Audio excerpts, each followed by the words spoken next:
یہ دنیا کی سب سے مشہور بچوں کی فینٹیسی کہانیوں میں سے ایک ہے۔ یہ کرونیکلز آف نارنیا سیریز کی پہلی کتاب ہے جو 1950 میں شائع ہوئی۔ کہانی بہت جادوئی، دلچسپ اور سبق آموز ہے۔ مرکزی پیغام اچھائی برائی پر فتح پاتی ہے۔ نارنیا میں بری جادوگرنی برائی کی علامت ہے۔ وہ سردی، خوف اور ظلم لاتی ہے۔ اسلان جو کہ بڑا شیر ہے، وہ اچھائی، محبت اور طاقت کی علامت ہے۔ آخر میں شیر جادوگرنی کو شکست دیتا ہے اور نارنیا میں بہار آ جاتی ہے۔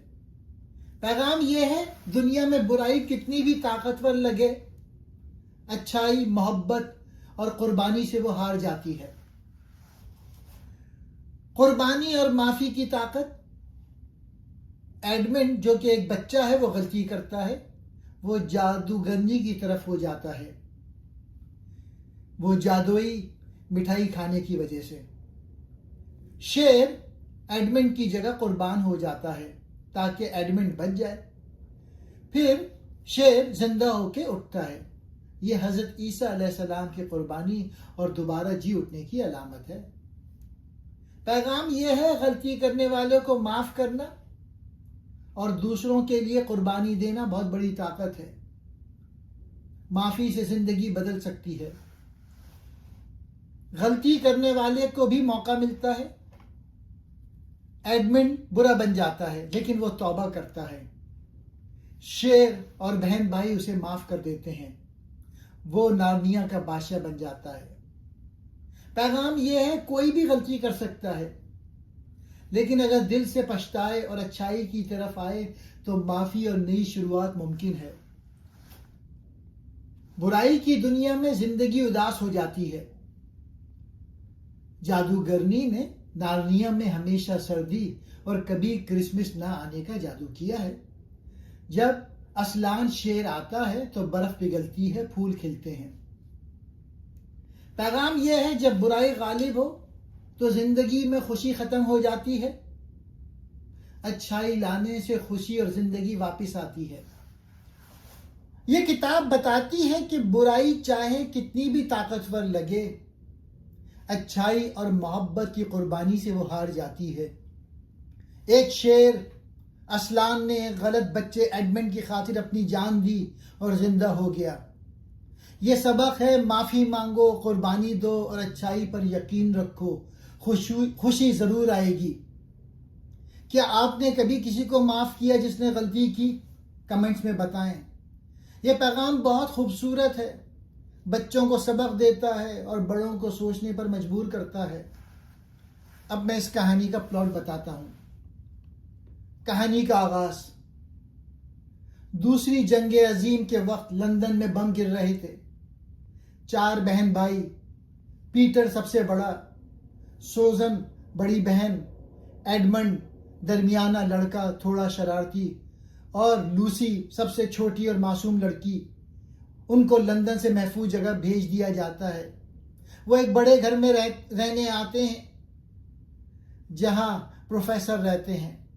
پروفیسر ایک عجیب مگر اچھے آدمی ہیں۔ ایک دن بارش ہو رہی ہے تو بچے گھر میں گھوم رہے ہوتے ہیں۔ لوسی ایک بڑی الماری میں چھپنے جاتی ہے۔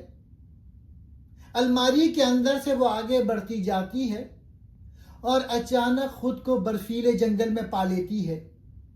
یہ جگہ نارنیا نامی ایک جادوئی دنیا ہے۔ نارنیا میں پہلی ملاقات۔ لوسی وہاں ایک فیون یعنی بکری جیسی پاؤں والا انسان نما مخلوق سے ملتی ہے جس کا نام مسٹر ٹمنس ہے۔ ٹمنس لوسی کو اپنے گھر چائے پلانے لے جاتے ہیں۔ وہ بتاتا ہے کہ نارنیا پر سفید جادوگرنی کا راج ہے۔ اس نے جادو سے نارنیا میں ہمیشہ کی سردی، 100 سال سے برف اور موسم سرما کر رکھی ہے۔ کوئی کرسمس نہیں، کوئی بہار نہیں۔ ٹمنس کو جادوگرنی نے حکم دیا تھا کہ اگر کوئی انسان ملے تو اسے پکڑ کر لائے، لیکن ٹمنس لوسی سے دوستی کر لیتا ہے اور اسے واپس الماری کی طرف بھیج دیتا ہے۔ بہن بھائیوں کا نارنیا میں داخلہ۔ لوسی واپس آ کے بتاتی ہے لیکن سب ہنس دیتے ہیں، کوئی یقین نہیں کرتا۔ بعد میں سب الماری میں چھپنے کا کھیل کھیلتے ہیں۔ لوسی دوبارہ جاتی ہے اور ایڈمنڈ بھی اس کے پیچھے جاتا ہے۔ ایڈمنڈ جادوگرنی سے ملتا ہے۔ جادوگرنی بہت چالاک ہے۔ وہ ایڈمنڈ کو ایک میٹھی چیز کھلاتی ہے جو جادوئی ہے۔ جتنا کھاؤ اتنا ہی مزید چاہیے۔ جادوگرنی ایڈمنڈ کو وعدہ کرتی ہے کہ اگر وہ اپنے بہن بھائی لائے تو اسے نارنیا کا بادشاہ بنا دے گی۔ ایڈمنڈ جادوگرنی کی طرف ہو جاتا ہے۔ شیر کا ظہور۔ نارنیا کے لوگ، جانور، فیون وغیرہ ایک بڑے شیر کا انتظار کر رہے ہیں۔ شیر خدا جیسا طاقتور اور اچھا ہے۔ جب شیر آتا ہے تو موسم بدلنے لگتا ہے، برف پگھلتی ہے، بہار آتی ہے۔ پیٹر، سوزن اور لوسی شیر سے ملتے ہیں۔ شیر انہیں بتاتا ہے کہ وہ چاروں نارنیا کو بچانے والے ہیں۔ ایک پرانی پیشن گوئی ہے کہ جب 4 انسان تخت پر بیٹھیں گے تو جادوگرنی کا راج ختم ہو جائے گا۔ بڑی لڑائی اور قربانی۔ ایڈمنڈ جادوگرنی کے پاس جاتا ہے لیکن بعد میں پچھتاتا ہے۔ جادوگرنی اسے مارنے والی ہوتی ہے کیونکہ غداری کی سزا موت ہے۔ شیر خود ایڈمنڈ کی جگہ قربان ہو جاتا ہے۔ وہ جادوگرنی کے ڈھیر پہ مر جاتا ہے تاکہ ایڈمنڈ بچ جائے۔ بچے بہت اداس ہوتے ہیں لیکن صبح ہونے پر شیر زندہ ہو کر اٹھتا ہے۔ یہ شیر جادوگرنی کے قلعے جاتا ہے اور وہاں پتھر بنے لوگوں کو زندہ کر دیتا ہے۔ آخری جنگ۔ شیر کی فوج اور جادوگرنی کی فوج میں بڑی لڑائی ہوتی ہے۔ پیٹر بہادری سے لڑتا ہے۔ آخر میں شیر جادوگرنی کو مار دیتا ہے۔ چاروں بہن بھائی نارنیا کے بادشاہ اور ملکہ بن جاتے ہیں۔ یہ چاروں بہن بھائی کئی سال نارنیا میں رہتے ہیں، اچھی حکمرانی کرتے ہیں۔ ایک دن شکار کے دوران واپس الماری میں آ جاتے ہیں اور بچوں کی شکل میں واپس آ جاتے ہیں جیسے کوئی وقت نہ گزرا ہو۔ یہ کہانی دوستی، بہادری، معافی اور اچھائی کی جیت اور قربانی کے بارے میں ہے۔ یہ کتاب اس لیے مشہور ہے کیونکہ یہ ہمیں سکھاتی ہے کہ ہمارے اندر کا بچہ ہمیشہ زندہ رہنا چاہیے، اور یہ کہ جادو کہیں باہر نہیں بلکہ ہمارے اپنے یقین اور ہمت میں چھپا ہوتا ہے۔ کیا آپ جانتے ہیں کہ سی ایس لوئس کے قریبی دوست JRR ٹولکن، جنہوں نے لارڈ آف دا رنگز لکھی تھی، انہیں شروع میں یہ کہانی پسند نہیں آئی تھی، لیکن آج یہ دنیا کی سب سے زیادہ بکنے والی کتابوں میں سے ایک ہے، جس کا ترجمہ 47 سے زیادہ زبانوں میں ہو چکا ہے۔ یہ کتاب اتنی مشہور کیوں ہے؟ کیونکہ تخیل کی ایک انوکھی دنیا ہے اس میں۔ سی ایس لوئس نے ایک ایسی جادوئی دنیا تخلیق کی جو بچوں اور بڑوں دونوں کو مسحور کر دیتی ہے۔ ایک عام سی الماری کا دروازہ کھلنا اور اچانک برفانی جنگل میں پہنچ جانا، یہ ایک ایسا تصور ہے جس نے لاکھوں لوگوں کے تخیل کو جلا بخشی۔ ہر بچہ یہ سوچنے لگا کہ شاید اس کے گھر کی الماری میں بھی کوئی دوسری دنیا چھپی ہو۔ سادگی اور گہرائی۔ اس کتاب کی سب سے بڑی خوبی یہ ہے کہ یہ پڑھنے میں بہت سادہ ہے، لیکن اس کے اندر چھپے ہوئے پیغامات بہت گہرے ہیں۔